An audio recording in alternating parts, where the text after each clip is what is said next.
জাহান্নামী নারী কুকুরের পিপাসার কান্না দেখিয়া নিজের অন্তরের মধ্যে কান্নার ভাষা চলে আসছে। আল্লাহর বান্দি খুঁজতেছে কোথায় একটু পানি পাই। খুঁজতে খুঁজতে খুঁজতে খুঁজতে গিয়ে একটা পানির কূপ পেয়ে গেল। পানির কূপ পাইছে ঠিক, তবে পানি অনেক নিচে, উঠানোর পাত্র নাই, অনেক নিচে। কেমনে পানি উঠাবে? পেরেশান।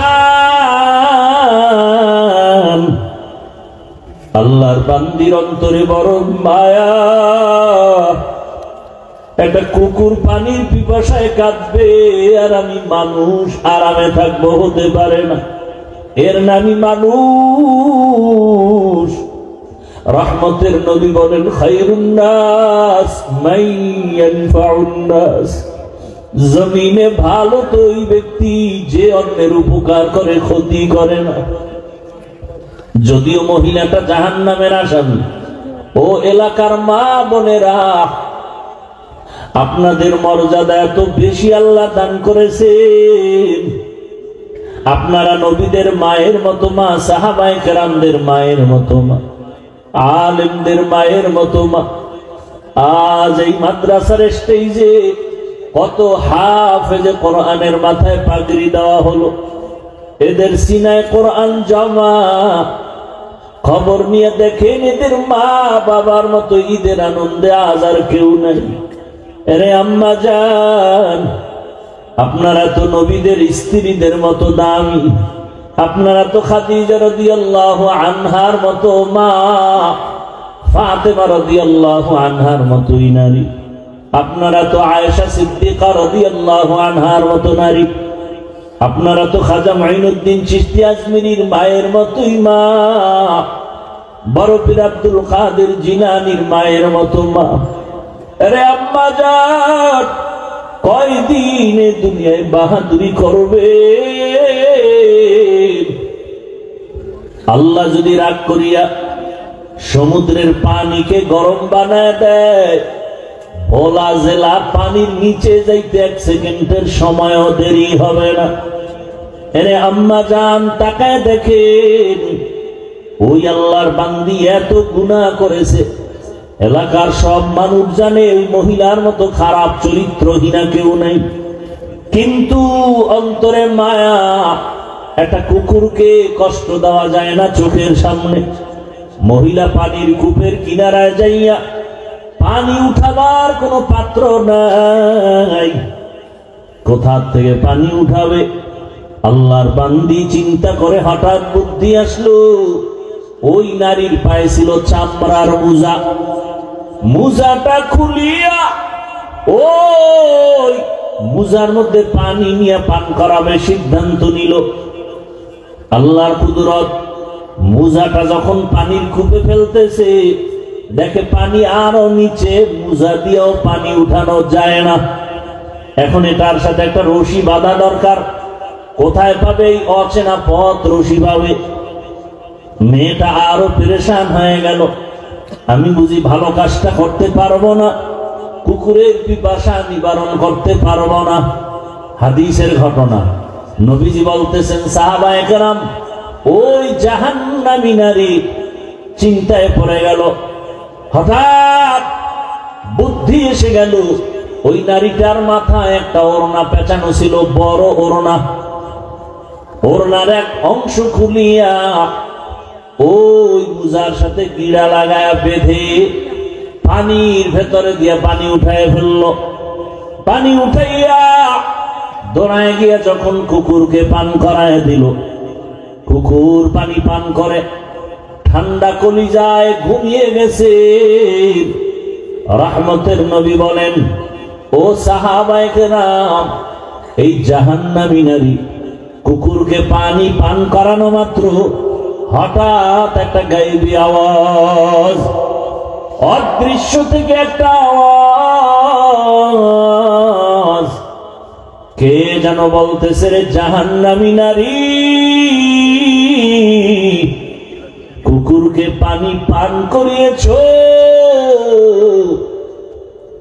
তোমার এর বরকতে জীবনের সব গুনাহগুলো ক্ষমা করে দেয়া হয়েছে।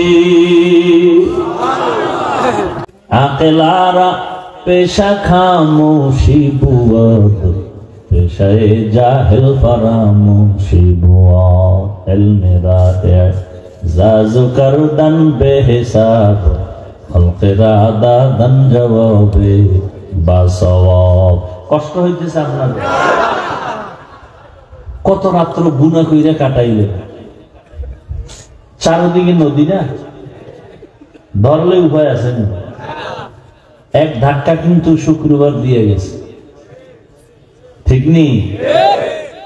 মরণ থেকে যতই পালাও, মরণ তোমায় নিবে ঘিরি, যদিও সুদূর আকাশ পানে লুকাও, সেথায় লাগিয়ে সিঁড়ি।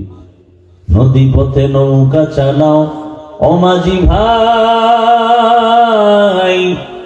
বেলা ডুবার আগে আমি ওপার হতে চাই, ডুবে গেলে বেলা রে আর উঠে না, ভেঙ্গে গেলে মেলা রে আর জমে না। কোথায় গেল বীর বাহাদুরেরা? কই নমরুদ, কই সাদ্দাত, কই ফেরাউন? জমিনটা ধ্বংস করতে এক সেকেন্ডের সময় লাগবে না। ঘুমের মধ্যে থাকবা, ঘুমের মধ্যেই দেখবা পানি 10 হাত নিচে চলে গেছো, কয়েক বছরও বলা যায় না। ওই আপনাদের পার্শ্বে শরীয়তপুর জেলা, শরীয়তপুর জেলার নদিয়া থানা, হঠাৎ রাতের ঘুমের মধ্যে গ্রাম শুদ্ধা পানির তলে চলে গেল। ভূমিধস, ভূমিকম্প, এগুলো কেন হয়? আরো হবে। মিডিয়া তো এখন গরম, ওদিকে তাকাইলেই ঘুম হারাম। এমন এক প্রলয়ঙ্কারী বিপর্যয় নেমে আসবে, এত বড় ভূমিকম্প হবে। কিসের 100 তলা 200 তলা বিল্ডিং? জার্মানের খবর নাও, নেপালের খবর নাও, ইন্দোনেশিয়ার সুনামি, এগুলো কিয়ামতের আলামত। মানুষ যখন গুনাহ করবে, গুনাহকে গুনাহ মনে করবে না, প্রতিযোগিতা দিয়ে গুনাহ করবে, নাচ গান করবে পাল্লা দিয়া, যাত্রার পালা, জুয়ার আড্ডা, তাসের আড্ডা, ক্যারাম বোর্ড, লুড্ডু, কিছু এগুলো গুনাহ মনে করে কেউ? ক্যারাম বোর্ড খেলে গুনাহ মনে করে, লুড্ডু খেলে গুনাহ মনে করে। এরপরে আরো মারাত্মক জেনা। মায়ও দেখতেছে, বাবাও দেখতেছে, আমার মেয়েটার সাথে একটা ছেলে কথা বলে, বাধা দেয় না, কারণ এটিও তো ওই রাস্তার ফকির। কারণ বাপ ভালো হলে মা ভালো হবে, গাছ ভালো হলে ফল ভালো হবে। জানে মা বাবা বাধা দেয় না, কারণ তারা ওই পথের প্রতি। জেনা ব্যভিচার চলে ঘরে ঘরে, বড় কঠিন হালাত। স্বামীও জেনার রাস্তায় দৌড়ায়, স্ত্রী আর এক রাস্তায় দৌড়ায়।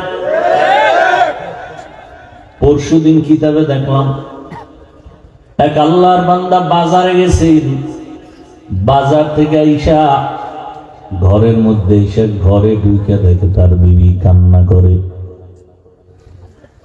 হাউমাউ করে কান্না করে, গড়াগড়ি খায়। স্বামী জিজ্ঞাসা করে, বিবি কি ব্যাপার? আমি বাজারে গেলাম, আসতে না আসতে কি হয়ে গেল, কেন কান্না করো? বলে, সর্বনাশ, আমার জীবনটা বিপন্ন, লজ্জায় তোমার সামনে আমি মুখ দেখাবো কেমনে, সেই লজ্জায় কান্না করি। কেন বলো? বলে, আমার ঘরে যেই সন্তানটারে ছোটবেলা থেকে লোকমা দিয়া খানা খাওয়ায় খাওয়ায় বড় বানাইলাম, ওই সন্তান এত বড় হয়ে গেল, আস্তে করে বড় বানায়, জামা কাপড় সব দিলাম, থাকার জায়গা দিলাম। আজকে ওই সন্তান আমার উপরে চড়াও হয়ে গেছে, যৌবনের প্রভাব বিস্তার করেছে, আমার হাতটা ধরে টান দিছে, আমি আর বরদাস্ত করতে পারি নাই। এক পর্যায়ে আমি ওই কাজের সন্তান, ওর সাথে আমি অপকর্মে লিপ্ত হয়ে গেলাম। স্ত্রীর এই কথা শুনিয়া স্বামী বেচারাও কান্না করে। স্ত্রী বলে, তুমি কেন কাঁদো? বলে আমার কান্নার খবর, আমি বাজারে গেলাম, মাল কিনবো, পাশে স্বর্ণের দোকান, এলাকার এক সুন্দরী রূপসী নারী আছে অলংকার কেনার জন্য। অলংকার কিনিয়া আমি একটু তাকায় দেখলাম, ওই মেয়েটা ডাক দিয়ে কয়, আমার অলংকারটা আমি পড়তে পারি না, তুমি আমার কানের মধ্যে একটু লাগাইয়া দাও। যখন আমি লাগাইয়া দিতে গেছি, ওর শরীরে আমার স্পর্শ হওয়া মাত্র যৌবনের জোয়ার এসে গেছে। ওই মহিলা আমার হাত ধরে ফেলেছে। এক পর্যায়ে আমিও গুনার মধ্যে লিপ্ত হয়ে গেছি। আল্লাহ তাআলা রাসূল বলেন, ও নারীরা, পুরুষেরা নিজের পবিত্র রাখো তো তোমার স্ত্রীও পবিত্র থাকবে। মা বাবাকে বলে, এই মা বাবা পবিত্র থাক, সন্তান পবিত্র থাকবে। আল খাবিসাতু লিল খাবিসিন, তুমি যদি অপবিত্র হও তোমার স্ত্রী অপবিত্র হয়ে যাবে। এই যুবক,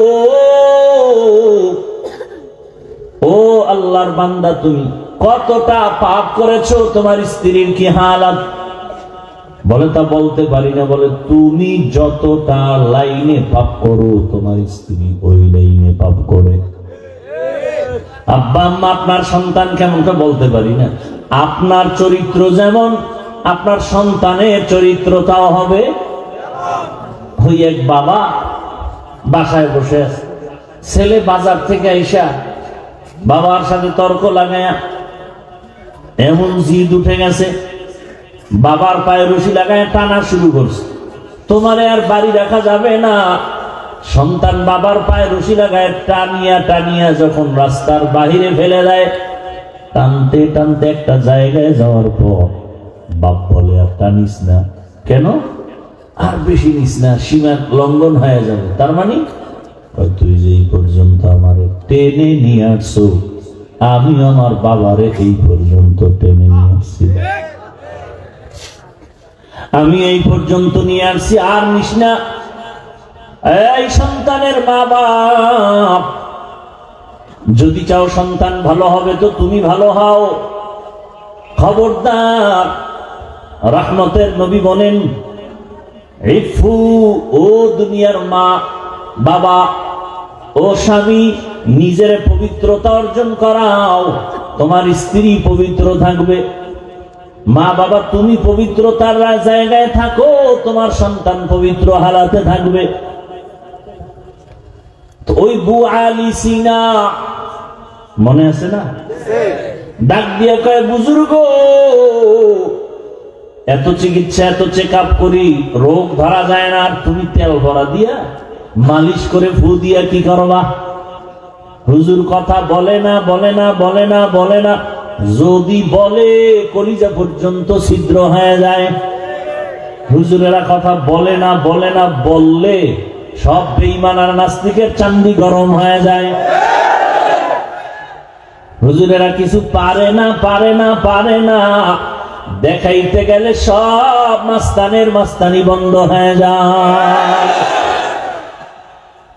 আমরা তো জানতাম না হুজুরেরা এত পারে, আমরা তো বুঝতাম না হুজুরেরা এত কিছু জানে। তুমি মনে করো বুদ্ধিজীবী, অথচ পৃথিবীর শ্রেষ্ঠ কিতাব বুদ্ধির কোরআন, আর এই কোরআন যার কাছে আছে সে হলো বুদ্ধিজীবী। বু আলী সিনা বলে, বুজুর্গ, তুমি এই ফু দিয়া কি লাভ হবে? হুজুর কথা বলে না, বলে না, ও বক বক করতেই আছে। এবার হুজুর আর কত শুনবে, ফট করে বলে, তুমি গাধা, বুঝবা না। এমন এক ইনজেকশন দিয়া দিছে চান্দি গরম। আমি এত বড় চিকিৎসা বিজ্ঞানী, বু আলী সিনা আমার নামে এতটা স্লোগান, আমারে গাধা বললে হুজুর ওই বইলে আর কথা নেই। হুজুর আবার মালিশ শুরু করছে, ঝাড়ফুঁক দিতেছে। বু আলী সিনা মেজাজ গরম, অকথ্য ভাষায় হুজুরের ধুইতেছে। এত বড় হুজুর, আপনি কেন এত বাজে কথা বললেন? আপনার উপরে কোনো বিশ্বাস নাই, আপনার এই কথা মানতে পারি না। হুজুর এত খারাপ হয় কিভাবে? নিজে যে এত আকাম করে আর কোনো দোষ নাই, হুজুরে ফাঁকরি বান্ধেন, এটা বড় দোষ। আল্লাহ হেদায়েত দান করুন। এইবার হুজুর আবার চেহারাটা জুড়ে, এই ভাই আপনি এত রাগ করলেন কেন? রাগ করবো না, আপনি আমাকে কি বলছেন? আরে ভাই আমি আপনার গায়ে টাচ করছি বলে না, ঢিল মারছি না, তো মুখ থেকে একটা কথা বলছি, তো আমার মুখ থেকে বলছি, তাতে আপনার এত লাগলো কেন? বলে আপনি বলছেন আমার পুরা শরীরের রন্ধ্রে রন্ধ্রে বীজ ভরে গেছে। হুজুর ভাই তো সুযোগ পাইছে, যেমন কুকুর হুজুর ধৈরেই কয়, রে এই আকলওয়ালা, এত বুদ্ধি বিক্রি করে খাও, এইটা বুঝো না আমার একটা জবানের শব্দ শোনার কারণে তোমার মেজাজটা যদি সীমাহীন গরম হয়, তোমার মধ্যে যদি রিয়াকশন হয়, আর ওই জবানের কোরআনের তেলাওয়াত দিয়া যদি আমি ফু দেই, এই রোগীর মধ্যে কেন অ্যাকশন হবে না? মেরা এজাজু করদন বেহিসাব, মেরা এজাজু করদন বেহিসাব, খলকেরা দাদন জবাবে বাসওয়াব, হক না দারদ দুস্তে খলকা জারেরা, নিস্তে ই খসলত একে দিনদারেরা। কথাটা বুঝছেন আপনারা? যার বুকে লাভ আছে না না? বু আলী সিনাকে বুঝাইলেন, আমার একটা মুখের কথায় যদি তোমার মধ্যে রিয়াকশন হয়, তাহলে আমার মুখের তেলাওয়াত দিয়া দম দিলে অ্যাকশন হবে না? ভাইরা আমার, দুনিয়ার সব মানুষ রোগী, ঔষধ কি? কোরআন। কি রোগী? বলে ঈমান নাই। কথা ঈমান আনলাম, লা ইলাহা ইল্লাল্লাহু মুহাম্মাদুর রাসূলুল্লাহ। ঈমান আছে, এখন কি রোগী? বলে হ্যাঁ তুমি এখনো রোগী কেন? বলে তোমার ঈমান আছে, আমল নাই। ঈমান আছে, আমল নাই। ঈমানওয়ালারাও রোগী কেন? আমল নাই। এখানে বহু ঈমানওয়ালা আমরা হাজির, নামাজ ঠিক মতো পড়ি না, পর্দা করি না, হালাল খাই না, আছে না নাই? কিন্তু হুজুর গো ভুল ধরতে মোটেও ভুল করি না। লিখতে না জানলেও মুছবার জম, লিখতে না জানলেও মুছতে পারে। হুজুরদের ভুল ধরতে পারি। হ্যাঁ, নামাজদার নাই, নবী বলেন তার মধ্যে ঈমান নাই। মুমিন আর বেঈমানের মাঝখানে প্রাচীর হলো নামাজ। বাইনাল আবদি ওয়া বাইনাল কুফরি তারকুস সালাহ। আস-সালাতু ইমাদুদ্দিন ফামান আকামাহা আকামাদ্দিন। আউয়ালু মা ইউহাসাবু বিহিল আবদু ইয়াওমাল কিয়ামাতিস সালাহ। কিয়ামতের দিন নামাজের হিসাব হবে। মুমিন বেঈমানের মাঝখানে প্রাচীর নামাজ। বেঈমান নামাজ পড়ে না, মুমিন নামাজ ছাড়ে না। তুমি বান্দা দাঁড়াইয়া নামাজ পড়তে পারো না, বসে বসে নামাজ আদায় করো। দুর্বল, তুমি অসুস্থ, তুমি যদি বসেও না পারো, শুয়া শুয়া নামাজ আদায় করো। তুমি যদি অঙ্গ প্রত্যঙ্গ নাড়াচাড়া করতে নাও পারো, ইশারায় নামাজ আদায় করো, তারপর নামাজ ছাড়া যাবে না। মকুন সুসুতি নামাজে পাঞ্জগানা, ফাওয়াইলুল লিল মুসাল্লিনাল্লাযীনা মুমিনারা ইনামাজ এমদাদেদা ইস্তাইনু আয়াতে কুরআবাখা আয়াতে কদ আফলাহারা ইয়াদকুন গৌর কুন্দর মানিয়াজ দিল সাদেকু। ভাইরা আমার, ঈমানওয়ালারা রোগী কেন? বলে আমল নাই। কথা আমল করলে কি? বলে তো আমল করলে তুমি সুস্থ হয়ে যাবে। বলে তো ইমানের পরে আমল ধরে ফেললাম, নামাজ রোজা তেলাওয়াত, এখনো কি রুগী? বলে হ্যাঁ, কারণ আমি নামাজ পড়ি, রোজা রাখি, তেলাওয়াত করি, তবে এর মধ্যে রূহ নাই। আমলের রূহের নাম ইখলাস। আমলের রূহের নাম কি? ইখলাস। ওয়ামা উমিরু ইল্লা লিয়াবুদুল্লাহা মুখলিসিনা লাহুদ্দীন। আমল আছে কি নাই? ইখলাস নাই। এই আমল দিয়া আল্লাহর মোহাব্বতের দরজা পাওয়া যাবে না। ইখলাস ওয়ালা আমলের মধ্যে ইখলাস লাগবে। অতএব তোমার ইমান নাই রুগী, ইমান আছে, আমল নাই রুগী, আমল আছে, ইখলাস নাই রুগী। ইমাম গজালি বিশ্ববরেণ্য দার্শনিক ইমাম, এই কথা বলেন না কেন? বিশ্ববরেণ্য বুজুর্গ এবং দার্শনিক ইমাম গজালি, গজালি না কি? ইমাম গজালি। একজনের নাম কালাম, যদি কাইলে করে ডাকেন। ইমাম গজালি রাহমাতুল্লাহ আলাইহি তিনি লিখেন, ভালো করে বুঝেন, এরে নবীর আশিক।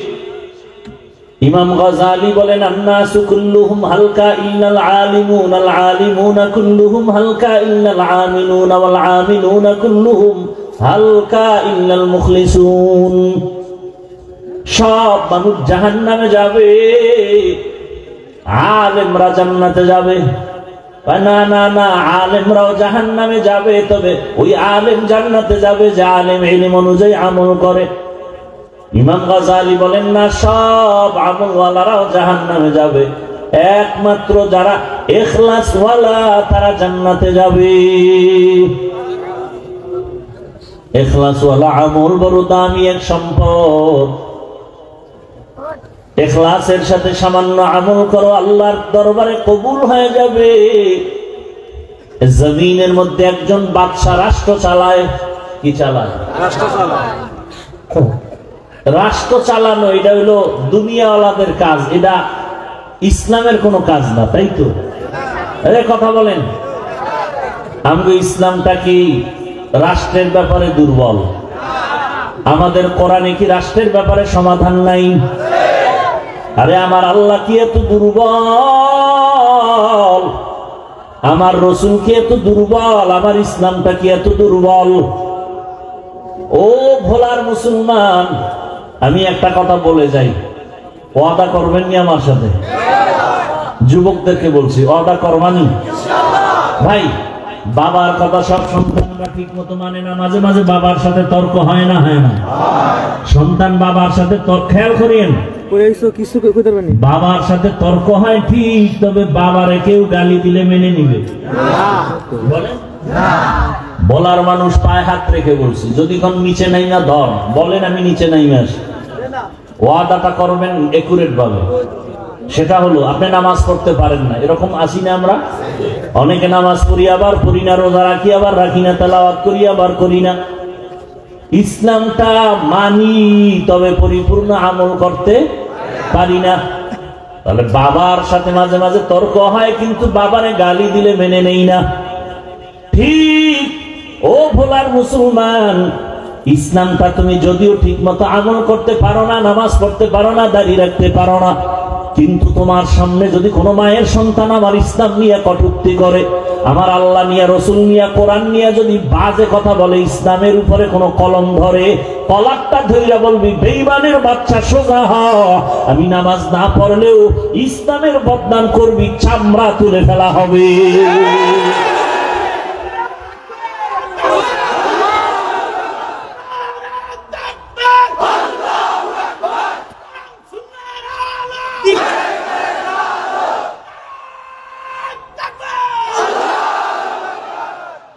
আমার কথাটা বুঝছেন নি?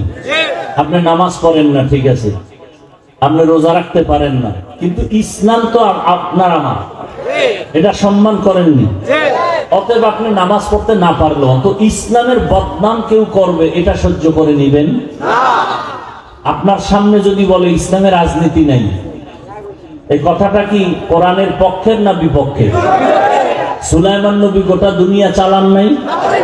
ইউসুফ নবী মিশরের অর্থমন্ত্রী ছিলেন না?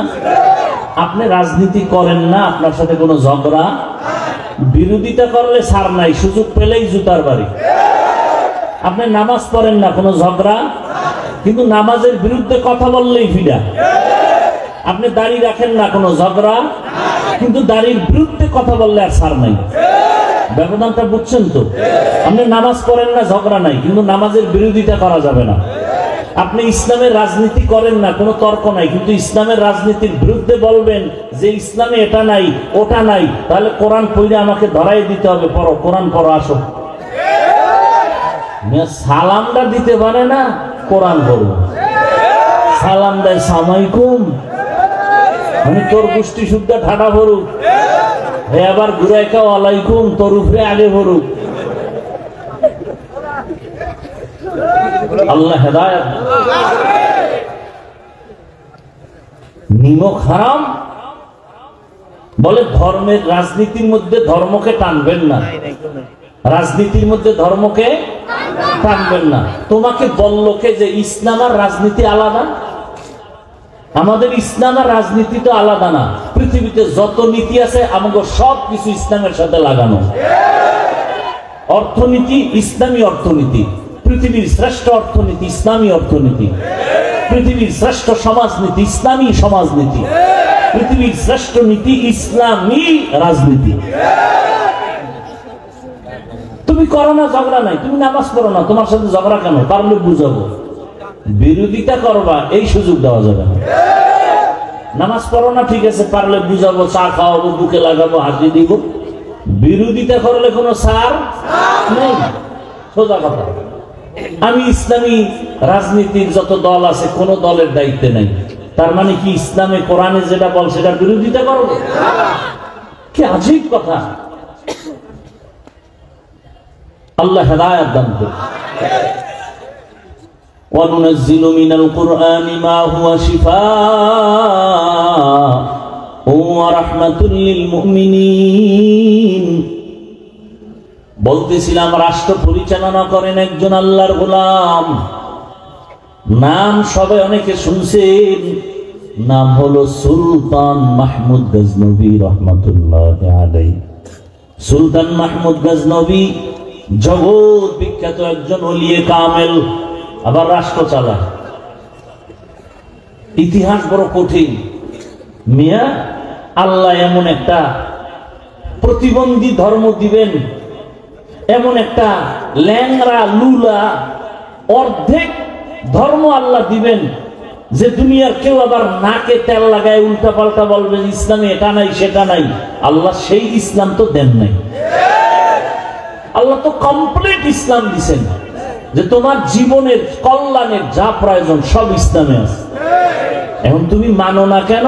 মানতে গেলে চুরি করা যাবে না। ইসলাম মানো না কেন?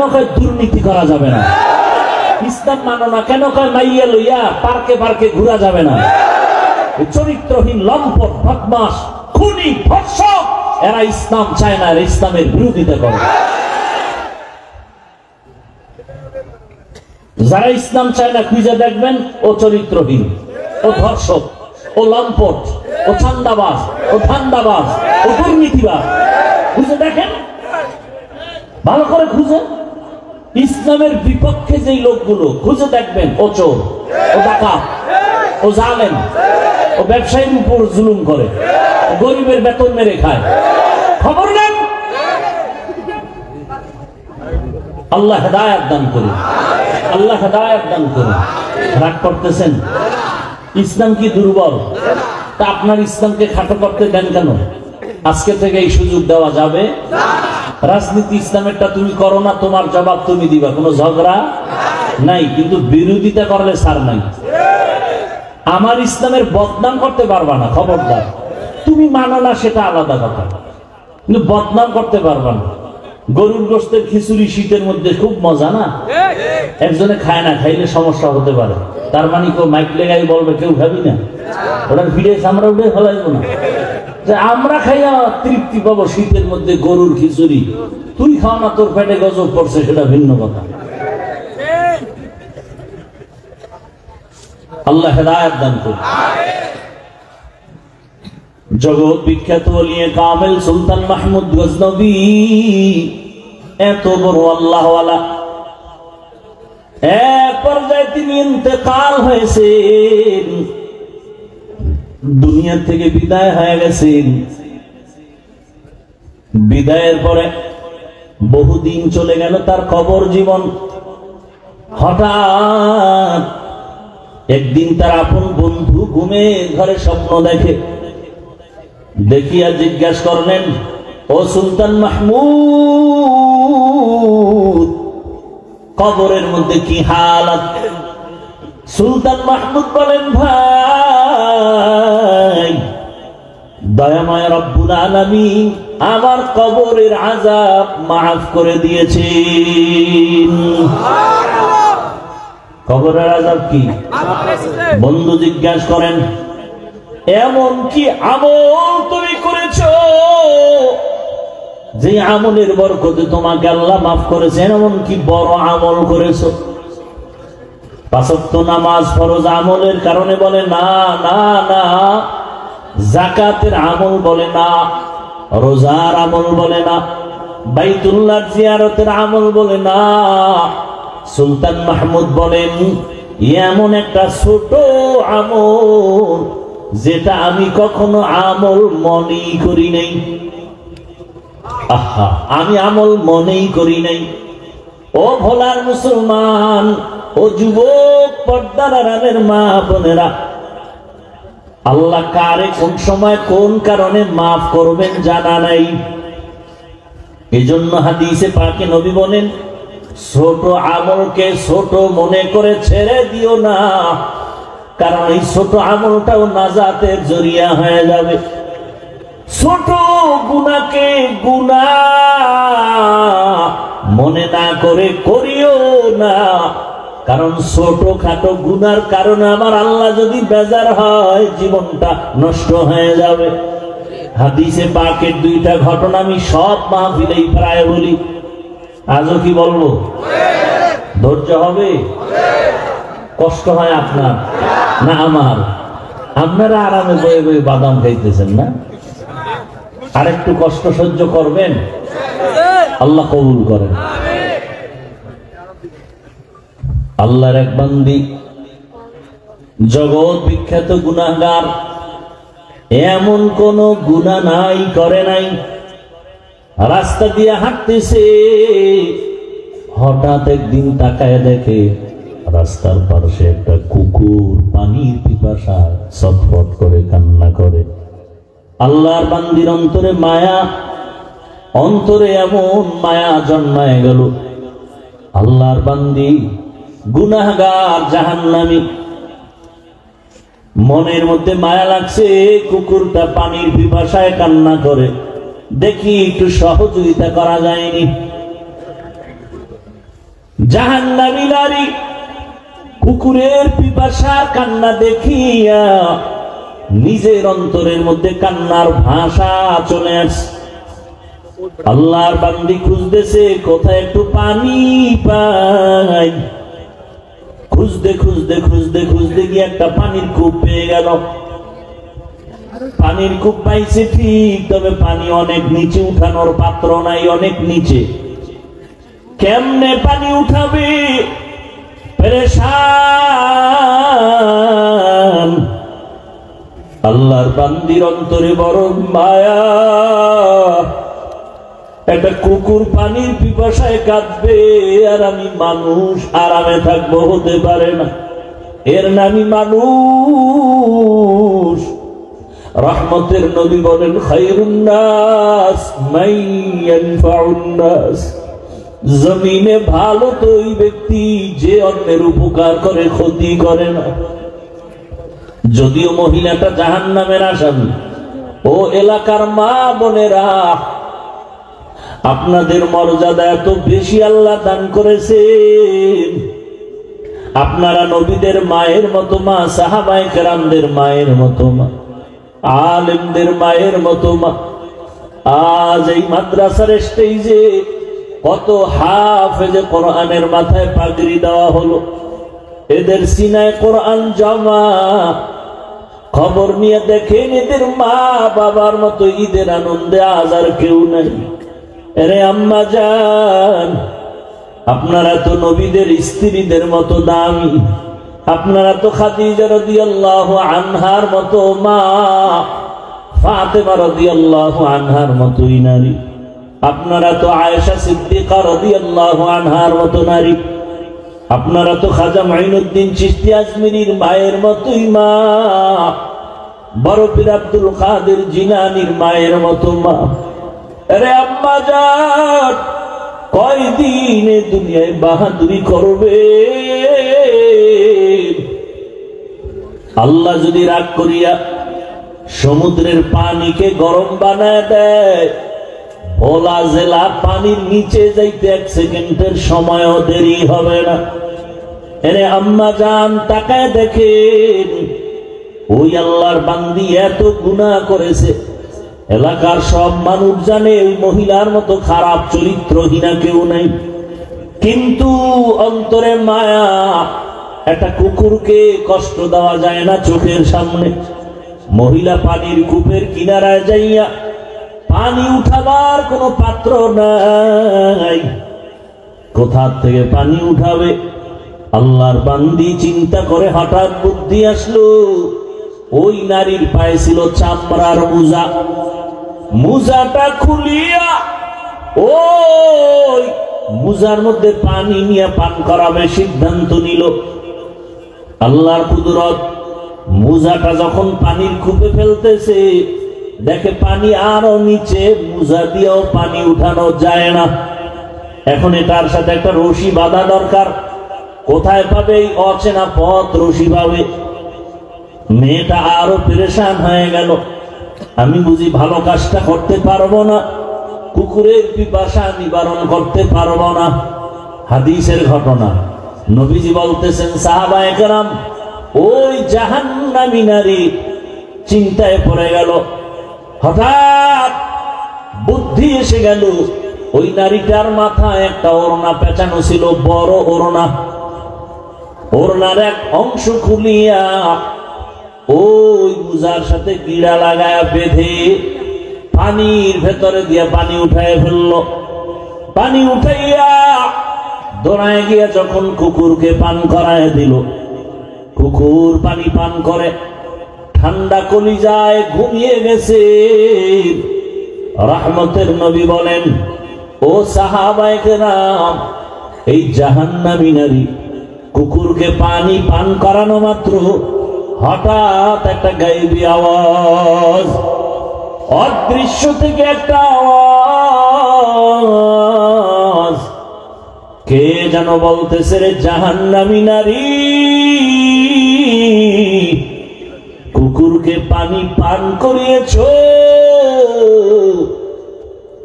তোমার এর বরকতে জীবনের সব গুনাহগুলো ক্ষমা করে দেয়া হয়েছে।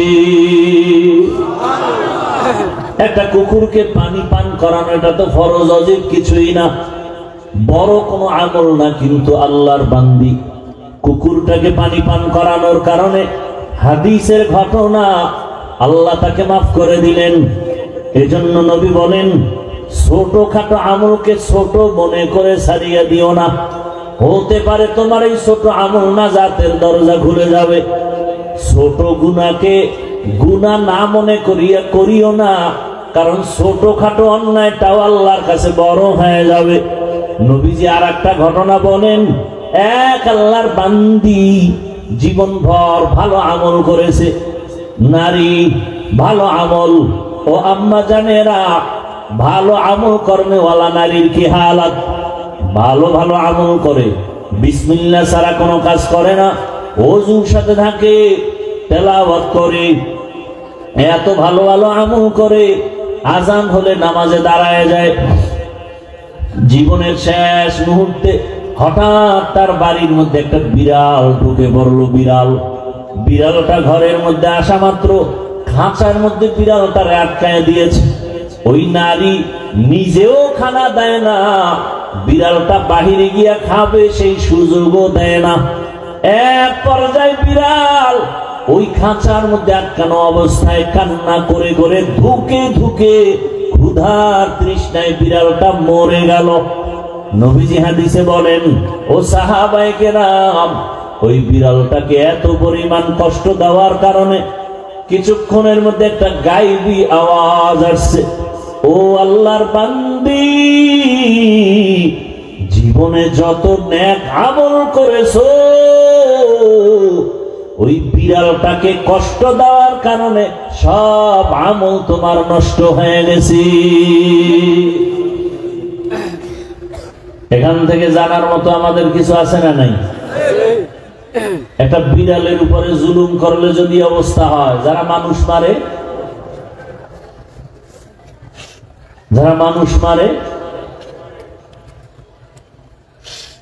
হক না দারাত দোস্তে খালকা জারেরা মিস্তে ই খসলত একে দিনদারেরা। আল্লাহ তাআলা কোরআন দিলেন ঔষধ হিসাবে। আর এক আয়াত পড়েছিলাম, আল্লাহ বলেন, শাহরু রমাদানাল্লাযী উনজিলা ফীহিল কুরআন হুদাল লিন-নাস ওয়া বাইয়িনাতিন মিনাল হুদা ওয়াল ফুরকান। আল্লাহ এখানে বলেন সমস্ত দুনিয়ার মানুষের জন্য কোরআন হেদায়েত। প্রশ্ন হলো, দয়ার মালিক, যদি সারা দুনিয়ার মানুষের জন্য কোরআন হেদায়েত হয় তো দুনিয়ার মানুষ কেন হেদায়েত পেল না? দুনিয়ার মানুষ তো দূরের কথা, আমাদের আজকের মাহফিলের প্যান্ডেলের মানুষও তো সব হেদায়েত পায় নাই। হেদায়েত যদি পাইতো তো ফজরে কেন মসজিদে নাই, জোহরে কেন মসজিদে নাই? কেন নামাজ পড়ে মিথ্যা বলে, নামাজ পড়ে সুদের টাকায় ব্যবসা করে? এরকম লোক এলাকায় নাই? সুদ হালাল না হারাম? ও আল্লাহ, আপনার ওয়াদা, কোরআন দিছেন দুনিয়ার সব মানুষের হেদায়েতের জন্য। দুনিয়ার সব মানুষ কেন হেদায়েত পায় না? আল্লাহর এই কথার জবাবে মুফাসসিরিন ইকরাম বলেন, দুনিয়ার মানুষ কেন হেদায়েত পায় না? জবাব হলো, দুনিয়ার সবাই হেদায়েত চায় না। হেদায়েত চায় না, যে চাইছে সে পেয়ে গেছে। যেমন উদাহরণ, রহমতের নবীর চেহারা মোবারক একবার ভালোবাসার নজরে দেখলেই জাহান্নামের আগুন হারাম। সেই নবীর চেহারা একবার আর দুবার না, 13টা বছর পর্যন্ত দেখলো, বয়ান শুনলো, এরপরও কালেমা পড়লো না। হাতের মুষ্টির মধ্যে পাথর নিয়ে কয়, ভাতিজা মুহাম্মদ সাল্লাল্লাহু, বলতে পার আমার হাতের মুষ্টিতে কি? নবীজি বলেন, চাচা আবু জাহাল, বলতে পারলে কি হবে? বলে, এখন কালেমা পড়বো, তোমাকে নবী মানবো। নবী বলেন, আমি বলতে জানি না। কেন? বলে, আমি গাইবের মালিক না। গাইবের মালিক কে? আল্লাহ। আল্লাহ যেই কুদরতি ক্ষমতায় গায়েব জানেন, এই ক্ষমতায় দুনিয়ার আর কেউ গায়েব জানে না। গাইবের মালিক একমাত্র قُلْ لَا يَعْلَمُ مَنْ فِي السَّمَاوَاتِ وَالْأَرْضِ الْغَيْبَ إِلَّا اللَّهُ। আসমানের বাসিন্দারা কেউ গায়েব জানে না। নবী আপনি বলে দেন, জমিনের বাসিন্দারা কেউ গায়েব জানে না। একমাত্র গায়েবের মালিক হলেন আমার আল্লাহ। নবী বলেন, আমি বলতে পারি না, তোমার হাতের মুষ্টিতে কি আছে? নবী একটা আওয়াজ দিলেন, এই আবু জাহালের হাতে যা আছো একটু আওয়াজ দাও। সাথে সাথে পাথরগুলো কালেমা পড়া শুরু করলো। আবু জাহাল পাথরগুলো মাটিতে ফালায় কয়, মুহাম্মদ তুমি জাদুকর হয়েছো এটা তো জানি না। কি বুঝলেন? হেদায়েত চাইছে। আল্লাহ বলেন, গোটা দুনিয়ার মানুষের জন্য কোরআন হেদায়েত পায় না। কেন চায় না? এজন্য পায় না। আর যে চায় সে পায়। 27 বছরের যুবক তরবারি নিয়ে দৌড়ায় আমার নবীকে জবাই করবে। হঠাৎ রহমতের নবীর চেহারা দেখা মাত্র দিলটা নরম হয়ে গেল। তরবারিটা ফালাইয়া চোখের পানি ছেড়ে বলেন, ইয়া রাসূলুল্লাহ, বেয়াদবি মাফ করে দেন, আমাকে কালেমা পড়ায় দেন। নাম কি? হেদায়েত চাইছে, পেয়ে গেছে। আল্লাহ তার জবাব দিয়া বলেন, ওয়াল্লাযীনা জাহাদু ফীনা লানাহদিয়ান্নাহুম সুবুলানা ওয়া ইন্নাল্লাহা লামা'আল মুহসিনিন।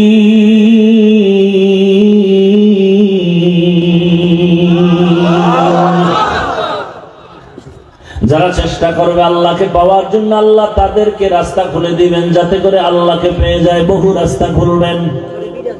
ওমরে ফারুক নবীকে জবাই করতে যায়, আল্লাহ তাকে এমন ভাবে কবুল করেছেন, এই ওমরের নাম শুনলে এখনো যেন কেমন দিলের মধ্যে ভয়।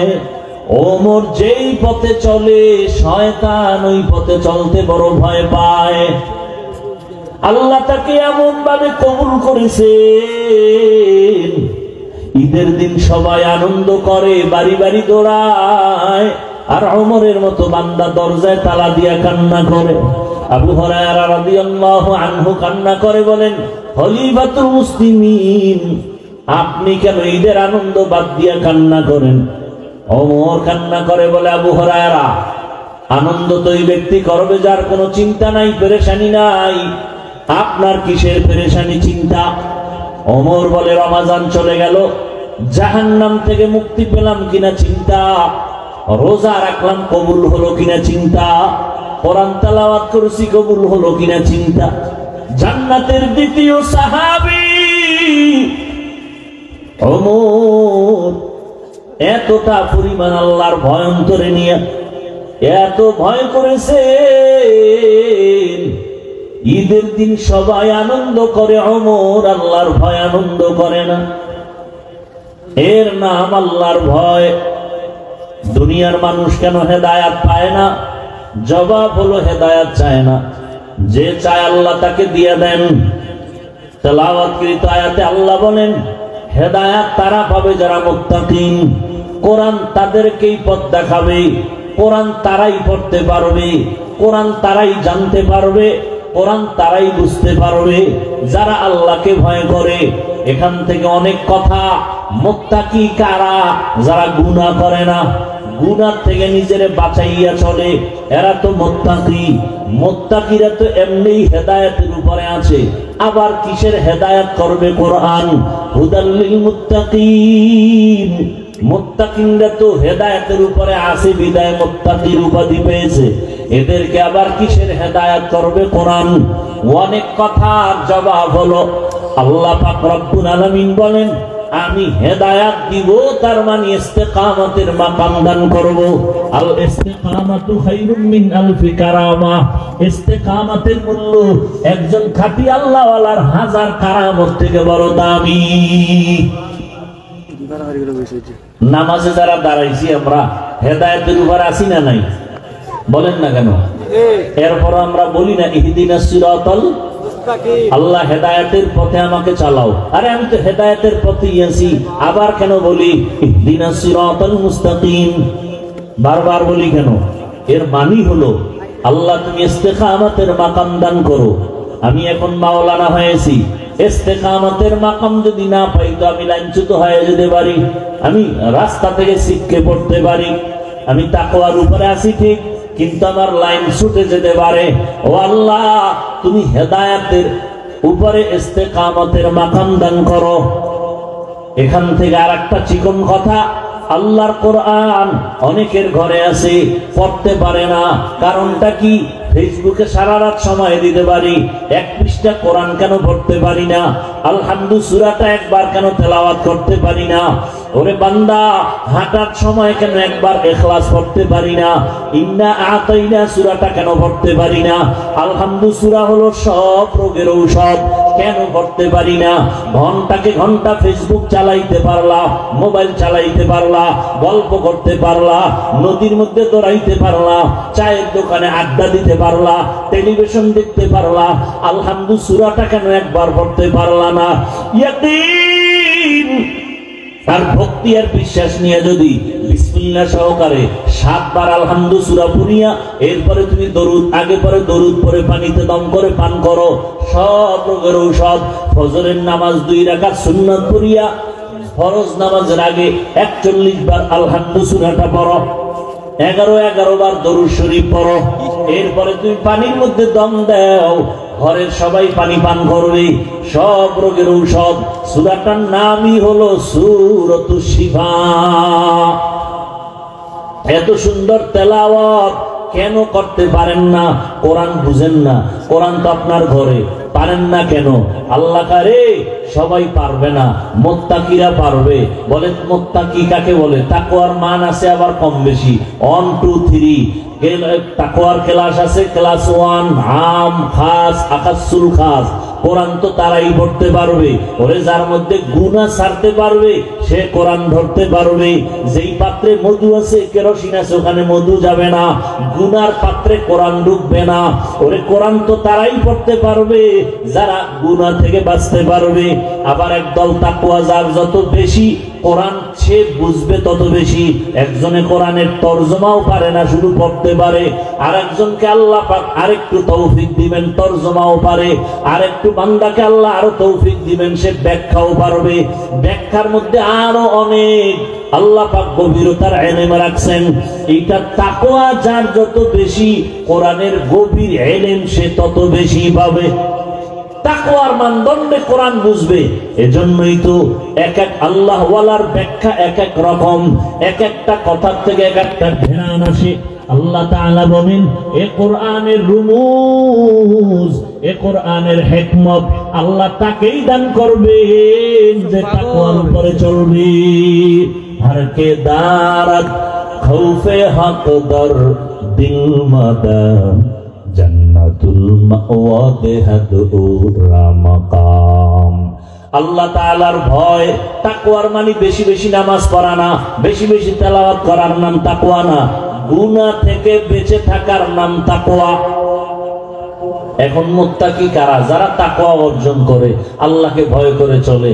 এখন সবাই তো বলবে আমরা আল্লাহরে ভয় করি। আল্লাহ কয় না, আমি কিছু নিদর্শন দিলাম, এই নিদর্শন যাদের মধ্যে দেখবা আছে প্রমাণ তারা মুত্তাকি। যাদের মধ্যে দেখবে নিদর্শন নাই তাদের মধ্যে তাকওয়া নাই। নিদর্শন 6টা। কয়টা? يؤمنون بالغيب ويقيمون الصلاة ومما رزقناهم ينفقون والذين يؤمنون بما أنزل إليك وما أنزل من قبلك وبالآخرة هم يوقنون। এই 6টা গুণ যাদের মধ্যে থাকবে, যাদের মধ্যে 6টা নিদর্শন দেখা যাবে। 1 নাম্বার নিদর্শন, যারা মুত্তাকি তারা অন্তর থেকে বিশ্বাস করবে গায়বের মালিক আমার আল্লাহ। 2 নাম্বার গুণ, যারা 5 ওয়াক্ত নামাজ কায়েম করে, ইউকিমুনাস সালাহ, নামাজ কায়েম করবে, ওয়া মিম্মা রাযাকনাহুম ইউনফিকুন, আল্লাহর পথে দান করবে। এরে আল্লাহর বান্দা, এদের মধ্যে প্রমাণ হবে আল্লাহর ভয় আছে।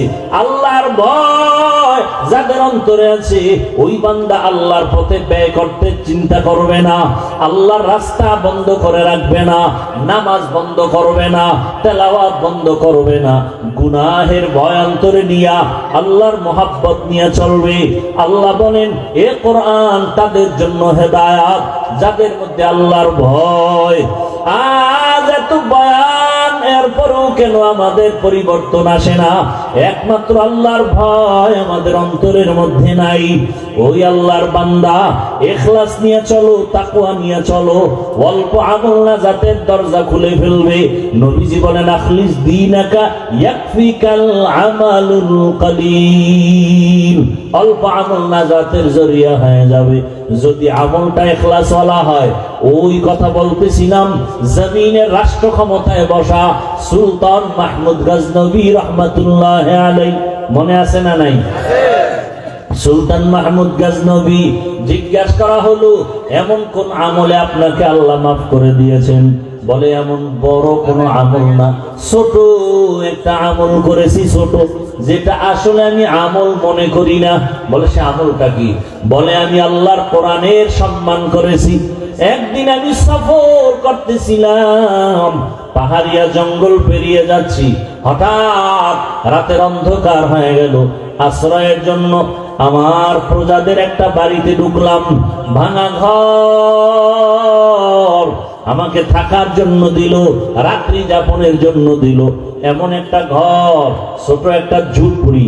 যখন আমি ঘুমাবো, হঠাৎ করে আমি বিছানায় রাতের বেলা শুইলাম, তাকাইয়া দেখি আমার পায়ের কিনারায় উপরে একটা ছোট তাকের উপরে এক জিম কোরআন শরীফ রাখা। আমি চিন্তা করলাম, আমি এখানে ঘুমাবো আর পায়ের কাছে কোরআন শরীফ থাকবে, এটা হইল? আমি আমার আরামের ঘুমানোর জন্য আমি উঠলাম, সিদ্ধান্ত নিলাম কোরআন শরীফ অন্য জায়গায় রাইখা আমি আরামে ঘুমাই। আমি উঠলাম, আমি সুলতান মাহমুদ উঠিয়া কোরআনটা হাতের মধ্যে নিলাম, অন্য রুমে নিয়ে যখন রাখবো ভাব, 2-3 কদম দিলাম, হঠাৎ করে আমার মাথার মধ্যে একটা চেপে আসলো একটা আঘাত, বাড়ি মারলো।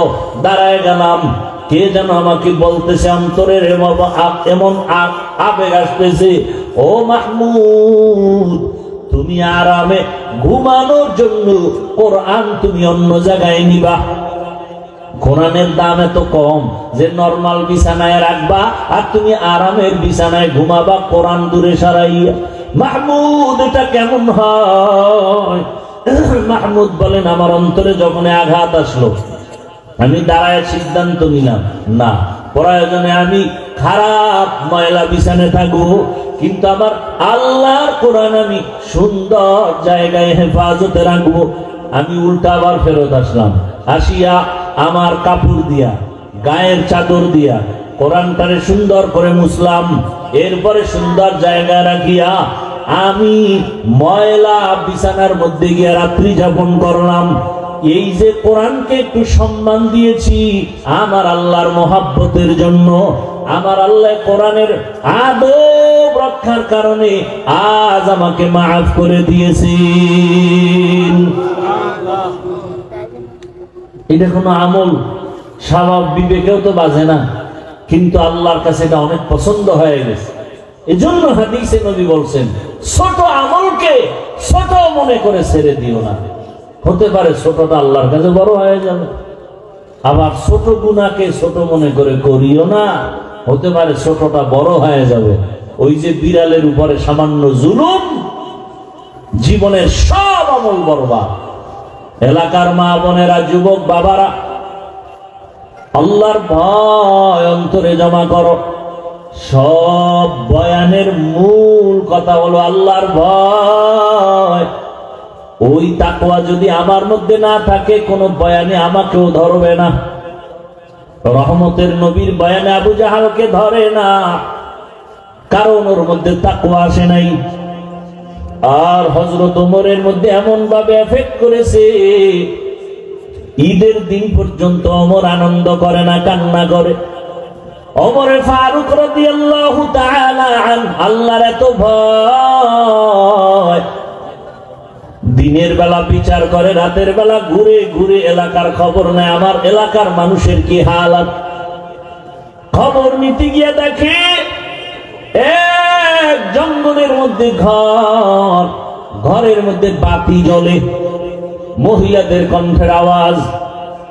মা তার মেয়েকে ডাক দিয়া কয়, ও কন্যা সন্তান, তুমি বাজারে গাভীর দুধ বিক্রি করতে নাও, পানি বেশি দিয়া নিও।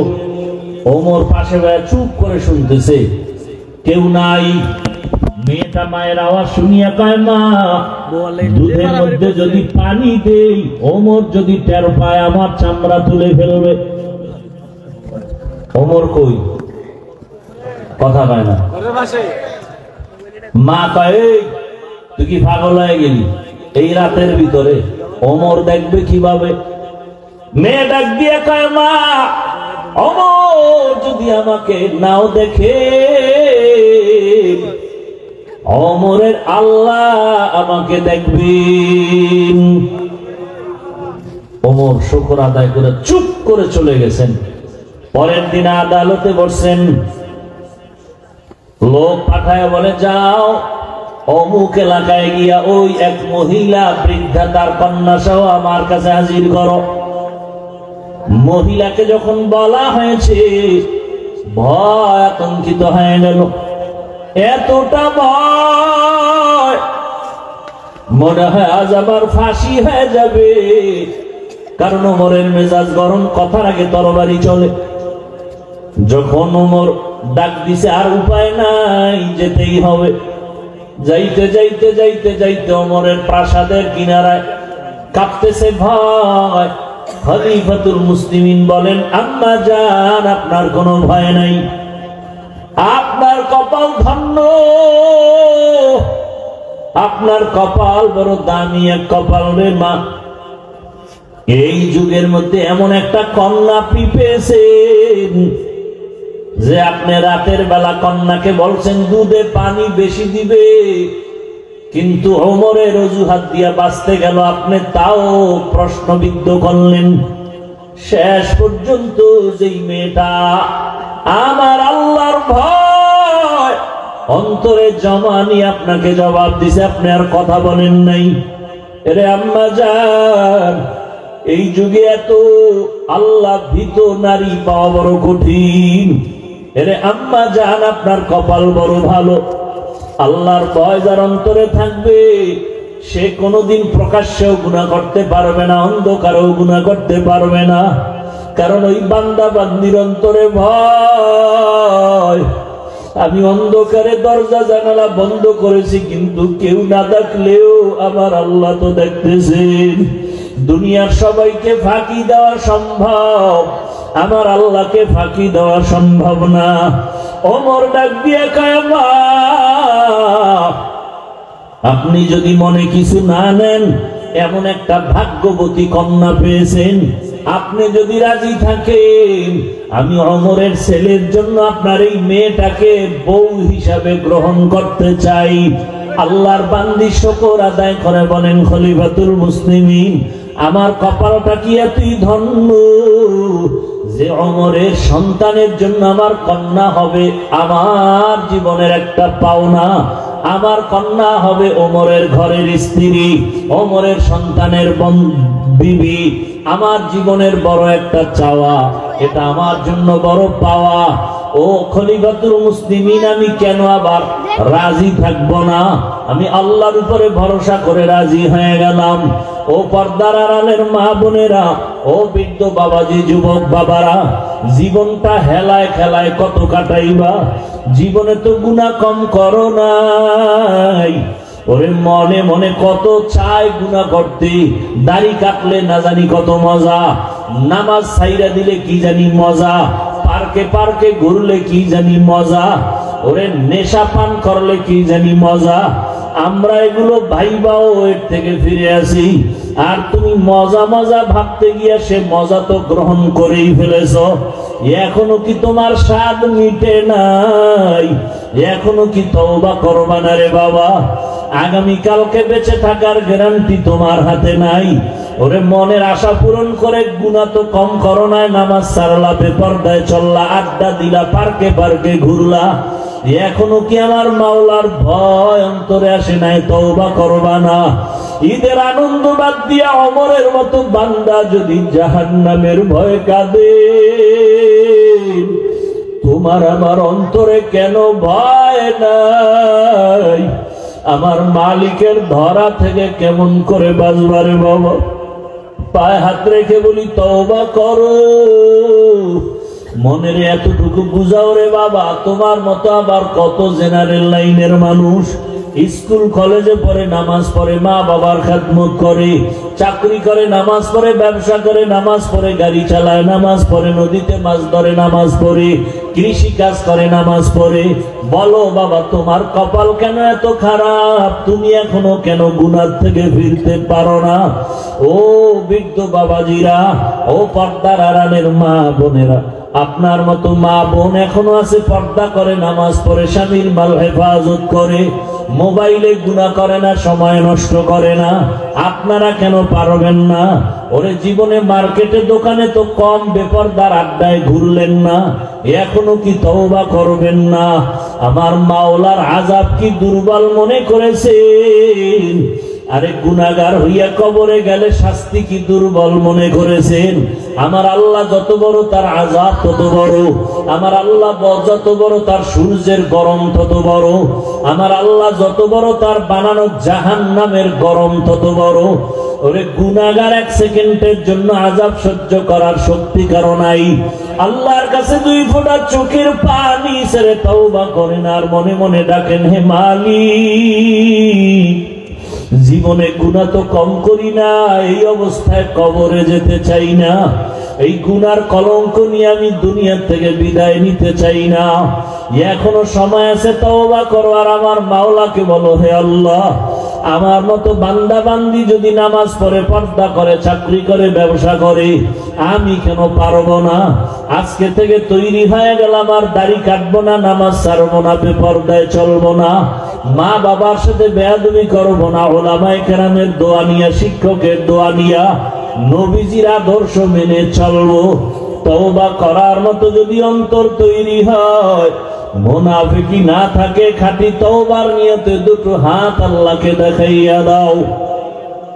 আয় আল্লাহ, হাতগুলো কবুল করে নেন, তওবা কবুল করে নেন।